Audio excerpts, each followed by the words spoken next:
Audio Jungle.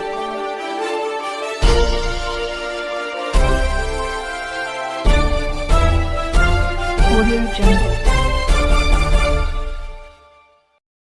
आप देख रहे हैं CRS न्यूज सच के साथ। मिर्जापुर से हर्ष गुप्ता की खास रिपोर्ट। चुनार क्षेत्र के ग्राम सभा भोरमार माफी में खाद्य तथा रसद की दुकान कुरैशा बेगम पत्नी स्वर्गीय आफताब आलम द्वारा संचालित किया जाता रहा है। विगत कई वर्षों से यह दुकान संचालित हो रही है। शांति एवं व्यवस्थित तरीके से दुकानों से लोग अपने राशन को प्राप्त कर लेते रहे हैं। वहीं विगत 2 महीने से बाहरी व्यक्ति शाहपुर निवासी शकील अहमद द्वारा उक्त आपको बताते चलें कि शकील खान पुत्र एसवनिका नशीर खान निवासी शाहपुर नारायणपुर मिर्जापुर से आकर के ग्रामीणों के बीच में रौब जताते हुए दुकान का संचालन कर रहे हैं। मनमानी तरीके से उनका आना जाना रहता है। नियमित समय पर उनकी उपस्थिति नहीं हो पाती है। वही ग्रामीण सुबह से अपने सारे काम को छोड़ करके उनकी प्रतीक्षा में बैठे रहते हैं। जितना कहे तो हमें ले ले।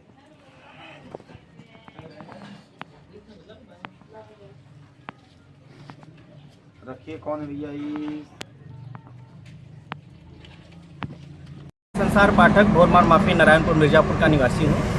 हमारे यहाँ की घटना ये है कि कुरैशा बेगम द्वारा हमारे यहाँ राशन की दुकान संचालित की जाती है और ये काफ़ी दिनों से राशन की दुकान चली आ रही है। कई वर्षों से कोई दिक्कत नहीं रहा है, लेकिन विगत 2 महीने से, जो भी पिछला महीना बीता है और ये महीना है, ये राशन की दुकान कोई बाहरी व्यक्ति शकील खान जो शाहपुर के निवासी हैं उनके द्वारा संचालित किया जा रहा है।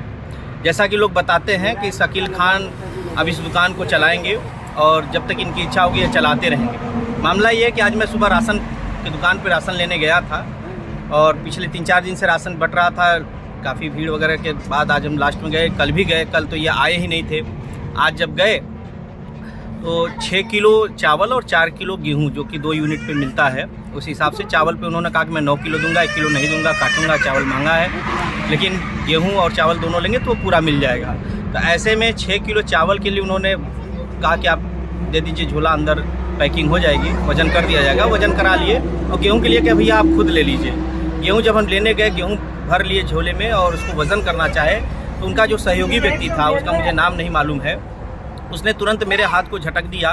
कहा ये आप क्या कर रहे हैं, आप क्यों तौल रहे हैं, कांटा मशीन से अटैच है और ऐसे आप नहीं तौल सकते। हमने कहा कि ठीक है, आप जब होगा उसको अटैच कर लीजिएगा, लेकिन हाथ क्यों झटके आप, ये गलत तरीका, हाथ नहीं झटकना चाहिए, आपको बताना चाहिए। बावजूद इसके वो कि अपनी गलती स्वीकार करें, वो बदतमीजी पे उतारू हो गए और काफ़ी उग्र स्वभाव में आ गए। कहें कि जो करना है कर लीजिए, हमारा जो तरीका हम वही करेंगे, और मारपीट करना चाहते हो तो वो भी बताइए। तमाम प्रकार की उनके अंदर ये जो उग्र स्वभाव था, काफ़ी बेकार लगा मुझे। उसके बाद हमने कहा कि ये भाई साहब आपका गलत तरीका है। इस बात को लेकर ग्रामीणों में भी आक्रोश है।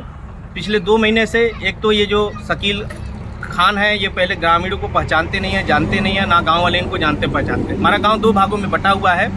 हरजन बस्ती एक तरफ है, आधी आबादी एक तरफ है। इनका जो आने की टाइमिंग है, ये सबको परेशान कर रखा है। ये अपने नियमित समय से न आकर के मनमानी तरीके से आते हैं, मनमानी समय तक राशन बांटते हैं और चले जाते हैं। गांव के लोग गरीब मजदूर तथ्य के लोग हैं, खेती किसानी करने वाले लोग हैं, मजदूरी करने वाले लोग हैं। अगर सुबह इन्हीं के चक्कर में पड़े रहे तो उनका एक दिन का पूरा हर्जा खर्जा होता है, काफ़ी नुकसान होता है। गरीब लोग अपनी आजीविका के लिए भी परेशान हैं। एक तरफ जहाँ सरकार फ़ायदे को देख रही है, गरीबों के हित की बात सोच रही है, वहाँ ऐसे शकील जैसे बाहरी व्यक्ति आकर के धौंस जमा रहे हैं गाँव में और अपनी मनमानी कर रहे हैं। कहीं न कहीं से ये ग्रामीणों में आक्रोश का विषय बना हुआ है। सभी ग्रामीण चाहते हैं, हम सभी लोग चाहते हैं कि ये शकील अहमद जो बाहरी व्यक्ति आकर के गाँव में राशन बांट रहा है, इसको तत्काल हटाया जाए। जो राशन का दुकान जिसके नाम से है कुरैशा बेगम, ये कुरैशा बेगम स्वयं चलाएं, अपने बच्चों से चलवाएं, अपने परिवार के सदस्यों से चलाएं, या गांव के लोगों से सहयोग लेकर के चलाएं, या गांव के समूह द्वारा चलाएं। इस बात की जानकारी मैंने ग्राम प्रधान को भी दी, अन्य लोगों को भी दी। सभी लोगों ने ये शकील खान का निंदा किया और कहा कि निश्चित रूप से इसका ये जो कार्य करने का तरीका ये गलत है, निंदनीय है। इस पर विभाग को प्रतिक्रिया करनी चाहिए।